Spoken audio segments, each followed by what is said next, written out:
Hi everyone, #1 Marmaduke fan here. I jumped on USAvengers on issue 8 when Zach recommended it. I roasted issue 10 and I drew MAGA hats on it because I thought the political messaging was getting really obnoxious. This one, I'm continuing to dislike some stuff and get a weird vibe from it. I'm not quite sure whether I'm ready to jump off the boat yet, but this is continuing my feeling of maybe, there's this neat heroic element to it that I love, but do I want to have kind of this real non-subtle, completely direct, in your face kind of political subtext going on? So I guess issue 1 is this is kind of an Archie parody, and I feel like it's just a bit of a missed opportunity where in the style on the cover they're imitating the Archie style. If you've got all these cartoony artists, why not just have a guest artist for a book if you're going to do a bit where you're making fun of Archie and Scooby-Doo, I guess. For one thing, that seems to be mixing up the decades. There's a 50s vibe generally, and Scooby's kind of a 60s vibe, but I guess my problem with this book is that an episode of Scooby-Doo has more subtlety to its mystery than this does. You usually guess who the villain is in Scooby-Doo because they're the one character that's introduced briefly and then forgotten.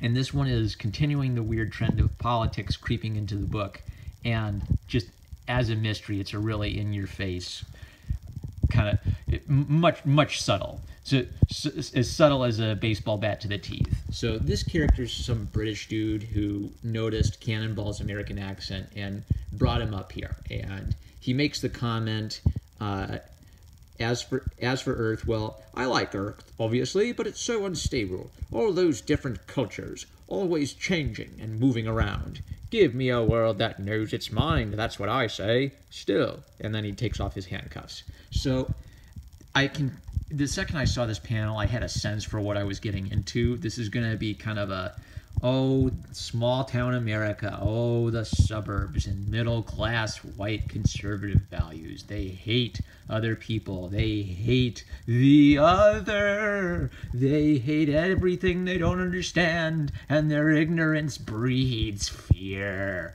Oh, those horrible, horrible suburban Midwestern types.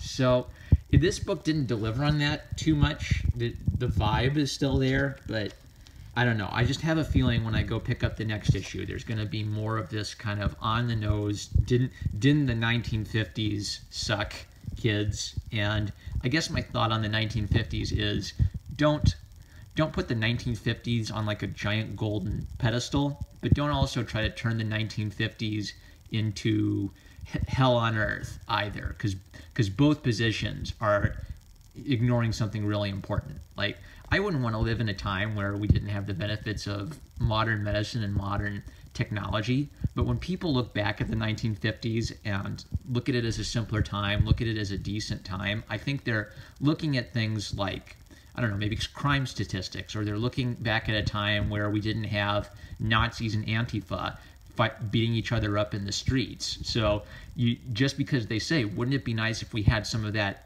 value back, some of that decency back? They're not saying they want Jim Crow laws back, guys. They're pointing to something specifically good about the era of the 1950s and the 1960s that would be of benefit in our time. A little bit more love, a little bit more decency, a little bit more respect. But then the 1950s in modern progressive comics is like this hellish world where everyone's a racist, everyone's a Nazi, everyone's a cis white heteronormative male.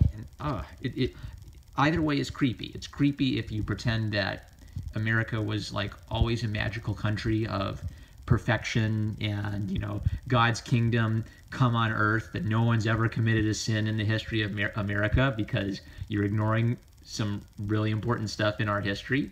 And if you demonize, you're also ignoring some really important stuff in our history. That's my sermon. That one was for free. So now let's look at this weird comic. So, subtlety. In comes the guy who's supposed to be Archie, and old guy says, "Your Majesty, I mean Mr. Redwood, sir." And then Archie says, "Get into character now, or I'll do to you what I did to Bugface." Oh, gee. Okay, so he's pretty much, they just told me he's the bad guy, all right? a little kid understands he's the bad guy. So the reason I say that Scooby-Doo is more subtle than this is, even though you could pick up the pattern of a Scooby-Doo episode by watching just like a handful of Scooby-Doo episodes, you'd know how to solve the mystery. At the end, they'd still explain something kind of cool, like how the villain made the monster using trick mirrors or something to deceive everybody. So there is more subtlety in an episode of Scooby-Doo, which they're kind of parodying in this comic, than is presented here, where and they don't just do it once. And then, oh, there's some crazy space shenanigans with these 1920s gangsters from space, and the Red Hulk character, who I really dig, essentially continues to sacrifice himself to go fight them. That's the part of USAvengers that I really dig, and it keeps taking a back seat to this other kind of weird stuff. So pretend Betty and Veronica show up, and they rehash the same thing. You were not supposed to know who he is. Remember, stay in character. Oh no, I beg forgiveness, my liege. I mean, Richie Cakes.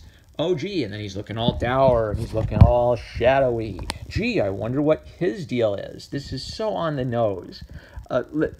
Creep me out. If you want to creep me out, have everything be fun and happy and chipper. Even have Cannonball be taken in a little bit by the charm and the folksiness of this town, and then don't just tell me twice in a row that Richie is evil, and then expect me to be surprised later or really invested. I don't know. And then I guess Hulk goes and smashes some stuff where I'm getting invested. I guess the thing that appeals to me about this comic is kind of a team of superheroes doing superheroic stuff. Characters like Dr. Ho having a real heroic vibe. Squirrel Girl being cute and fun and kicking butt. Red Hulk being this... He's such a blatant character, right? His name is General Maverick. That's such a comic booky name. He uses G-rated swear words, get danged, that kind of stuff. He's such a goofy red, white, and blue character, but he's heroic and he's cool, and he's sacrificing his health and safety for the sake of his teammates. This feels like a book with some heart and some kind of that, rah-rah American fun, but then this creepy, weird political vibe always keeps intruding its head into everything. And oh look, he looks just like Jughead from Archie Comics. I don't know, just didn't work on the level of a parody, and it's just the setup for the next issue. So I may read a few more. Because I'm not a roast channel, I honestly want to buy books that I feel good about buying and not just buy a bad book for the sake of roasting it. Because even though I do believe that you can learn something from a bad comic or a bad story, that doesn't necessarily mean it's a $5.